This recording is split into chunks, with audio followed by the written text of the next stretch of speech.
Ang aking tatalakayin ngayon ay ang mga paksain sa iba't ibang panahon. Una, ang panahon ng klasikong panitikan. Ang akdang klasiko ay isang uri ng panitikan na ang layunin ay maipahayag o mailahad ang mga pangyayari sa paraang payak o karaniwan kung saan ang mga salita ay higit na pinipili upang maunawaan ng mga mambabasa. So dito sa klasikong panitikan, malimit na ang paksang ginagamit dito ay ang mga karanasang natatangi, mga pangunawa o interpretasyon ng mga iba't ibang pangyayari. So, ang tawag sa mga manunulat sa akdang ito ay klasista. Ang paggawa sa klasikong panitikan, ito ay may linaw, marangal, simple o payak o nakabatay sa katotohanan na walang panig na pinapanigan. Maayos yung pagkakasunod ng mga pangyayari. Sunod ay ang panahon ng Renasimiento o ang panahon ng mga Renaissance. So dito naman, ito ay isang yugto sa kasaysayan ng Europa na naganap mula sa huling bahagi ng ikalabing-apat na siglo hanggang sa ikapitong siglo. Ito ay kilala sa pagpapahalaga ng sining, agham, filosofiya, at kulturang klasikal ng sinaunang Gresya at Roma. Ito rin ang panahon ng pag-unlad ng mga malikhaing ideya at pananaw sa mundo kasama ng pagsulong sa humanismo at paniniwala sa kasaysayan ng tao.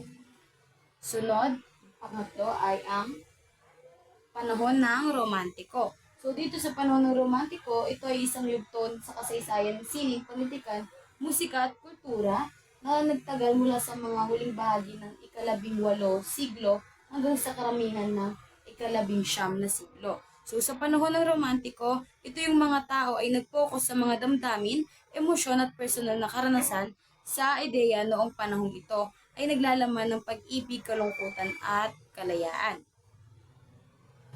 Sunod ay ang panahon ng realismo. So sa panahon ng realismo ay isang yugto sa kasaysayan ng sining, panitikan at kultura na sumapit mula sa kalahating bahagi ng ika-labing-siyam na siglo.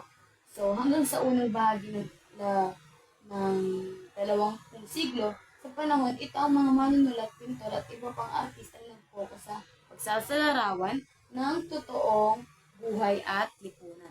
Nakadalasan, may pagpapakita ng mga issue ng mga karaniwang tao at kalagayan ng lipunan. So, sa panahon ng realismo, sa panahong ito, ang mga manunulat daw at pintor at iba pang artist ay nag-focus sila sa pagsasalarawan ng totoong buhay at lipunan na kadalasang may nagpapakita ng issue ng mga karaniwang tao at kalagayan ng lipunan. So, yung mga obra o gawa ng mga pintor, manunulat at iba pa na naglalaman noong realismo ay naglalaman ng mga karakter at sitwasyon na maaaring makita sa pang-araw-araw na buhay na ang layunin ay ipakita ang katotohanan at paglalarawan sa realidad. So, sunod ito ay ang panahon ng modernismo. So, sa panahon ng modernismo, ang panahon ng modernismo ay isang yugto sa kasaysayan ng sining, panitikan, musika, at kultura na nagtagal mula sa huling bahagi ng ikalabing-siyam na siglo hanggang sa karamihan ng 20 siglo. So, dito sa panahon ng realismo, ay ng modernismo, ito naman ang panahon ng malawakang pagsasaliksik at pagsasalungat sa mga tradisyonal na pamamaraan at paniniwala sa sining at lipunan. So sa panahong ito, lumitaw ang mga bagong estilo at anyo sa panitikan at sining. Papakita ng pagsasaliksik sa karanasan ng mga tao. And ang huli ay pangalawa sa huli ay ang panahon ng postmodernismo. So, ang postmodernismo ay isang yugto sa kasaysayan ng sining, panitikan at kultura na nagtagal mula sa kalahating bahagi ng siglo hanggang sa kasulukuyan. So, sa panahon ng postmodernismo, ito naman yung panahon na nagkakaroon ng malawakang pananaliksik at pagsasalungat sa mga paniniwala. Ang postmodernismo ay naghamon ng maluwag na pananaw at nagpakita ng madaming katotohanan. So, ang sunod ay ang huli.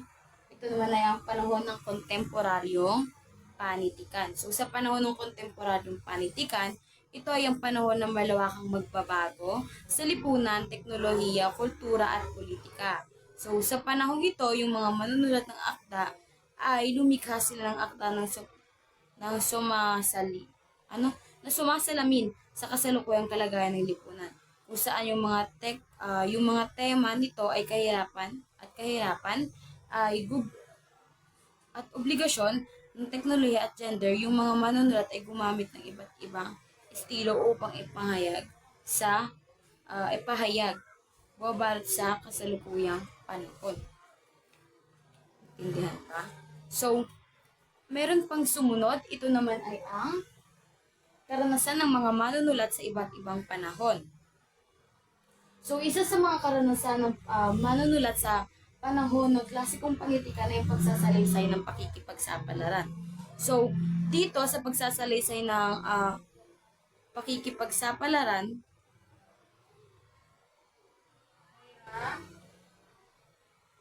ngayon ay atin naman pag-aaralan ang tungkol sa karanasan ng mga manunulat sa iba't ibang panahon. So, una dito ay ang klasikong panitikan. So, sa panahon ng klasikong panitikan, isa sa naranasan na meron, ano daw dito, may iba't ibang karanasan at konteksto ang mga manunulat batay sa kanilang kultura, lipunan at panahon.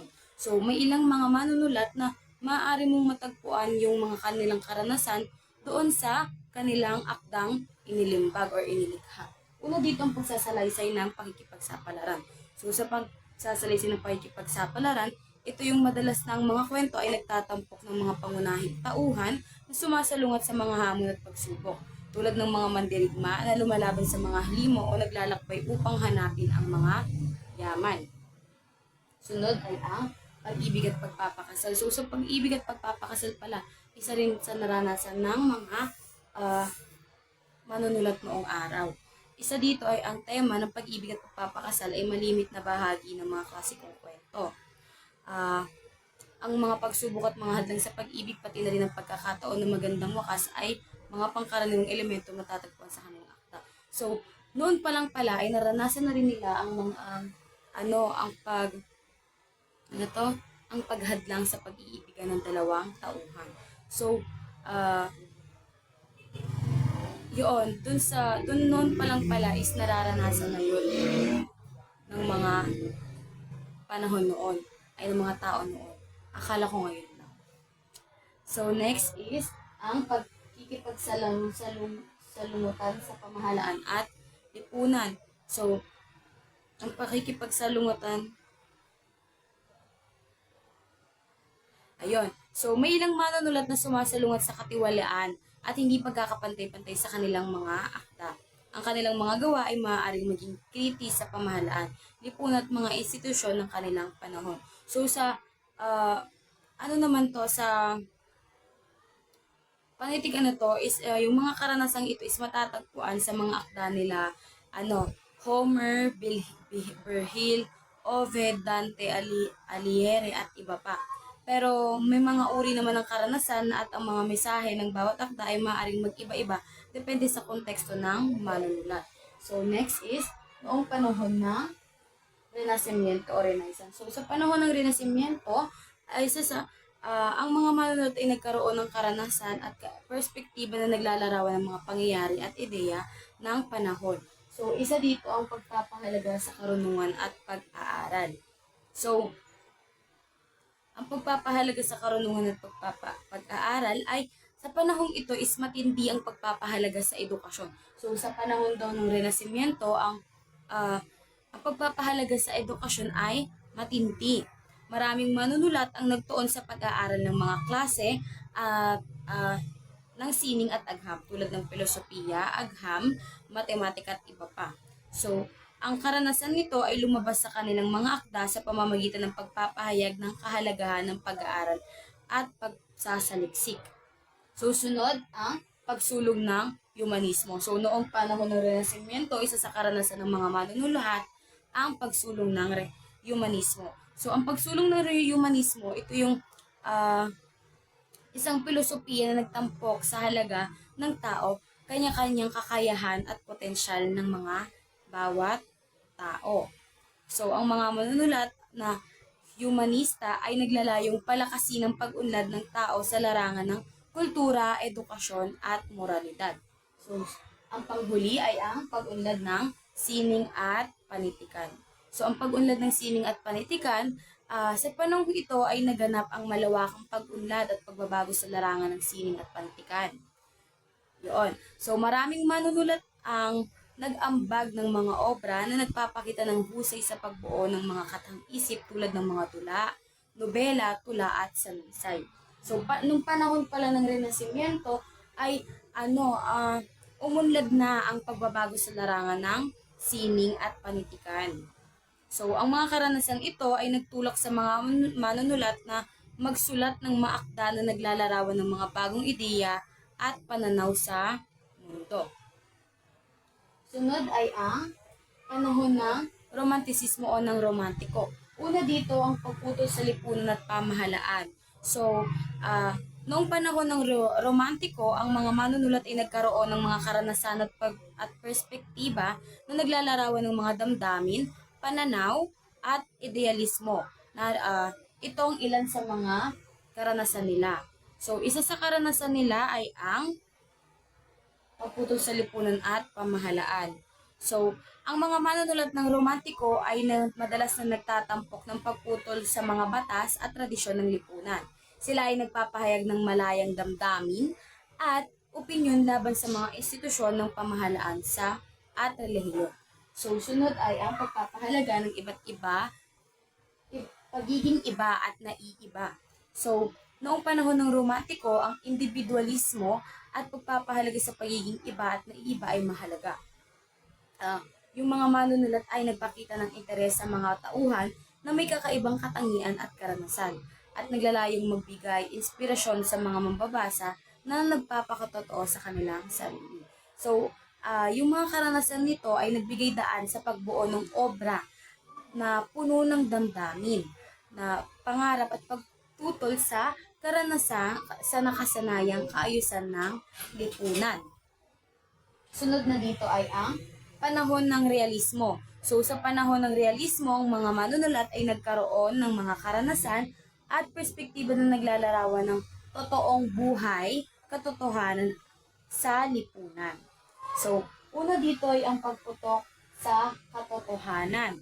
So, ang pagtutok sa katotohanan, so, nung panahon ng realismo, ito ay isang pangunahing layunin ng mga manunulat ng realismo ay ang pagpapakita ng katotohanan.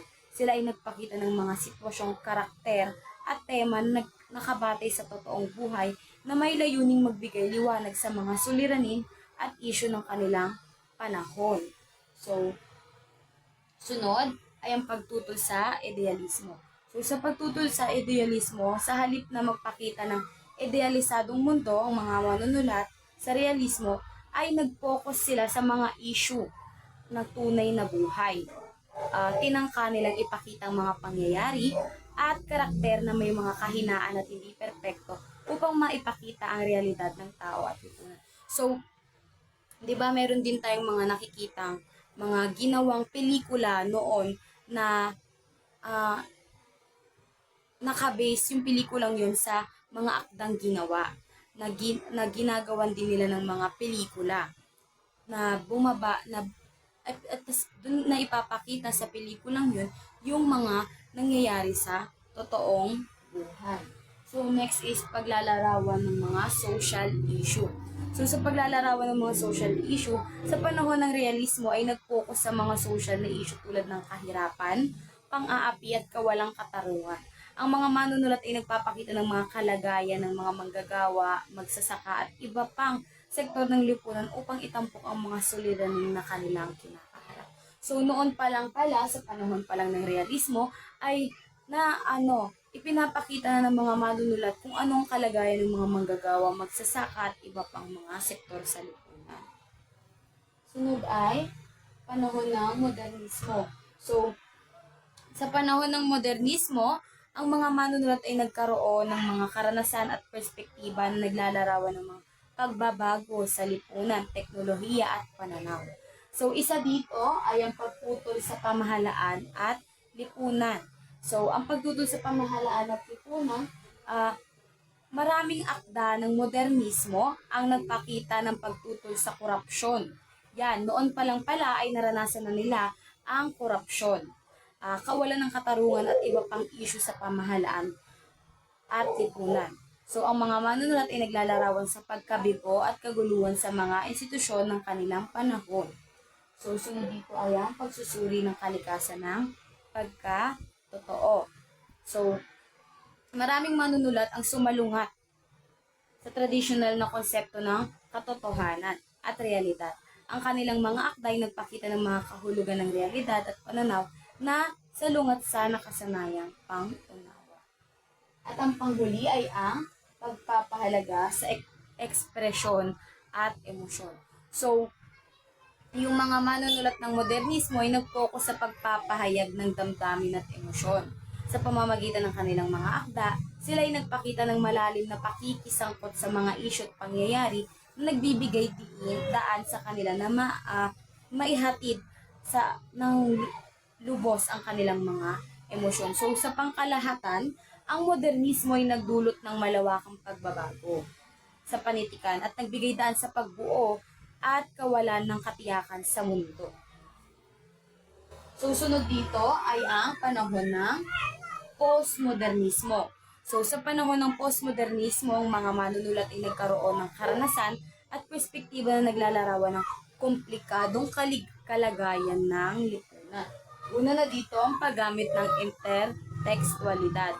So ang paggamit ng intertekstualidad, ang mga manunulat ng postmodernismo ay madalas na gumamit ng intertekstualidad o pagtutugma sa iba't ibang teksto at kultura sa kultural na sangkap. Ito ay nagbibigay daan sa paglalarawan ng komplikasyon at kahirapan ng paghihiwalay ng orihinalidad at kopya. Sunod dito ay ang pagpapakita ng ironya at pagtawag sa violensya. So, ang ironya ay isang pangunahing elemento sa akda ng postmodernismo, kung saan ang mga manunulat ay naglalarawan ng mga sitwasyon at karanasan na may halong kabalintunaan at kalokohan.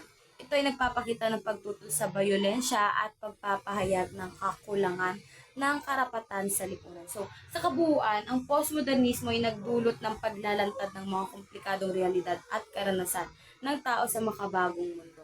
Ipinakita dito ang mga manunulat ang kanilang pagnanais na suriin at balikan ang mga pangunahing isyu at hamon ng kanilang panahon sa pamamagitan ng kanilang mga akda.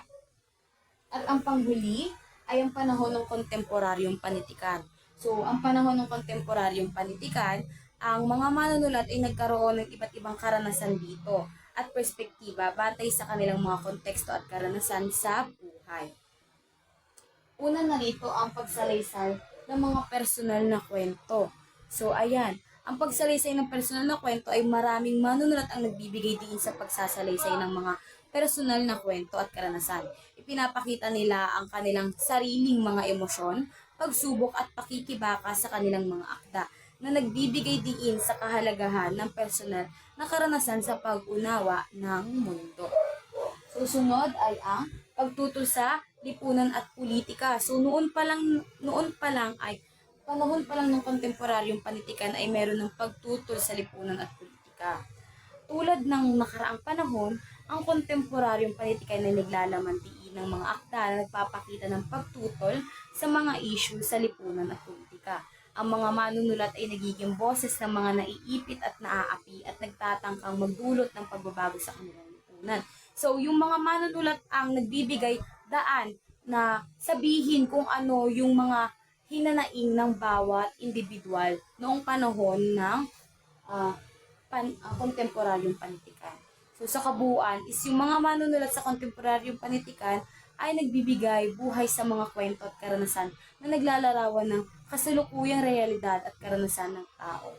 Ang kanilang mga akda ay patuloy na nagbibigay inspirasyon, nagpapakilos at nagpapabago sa lipunan at kultura sa kasalukuyan. So, ayun lamang po ang aking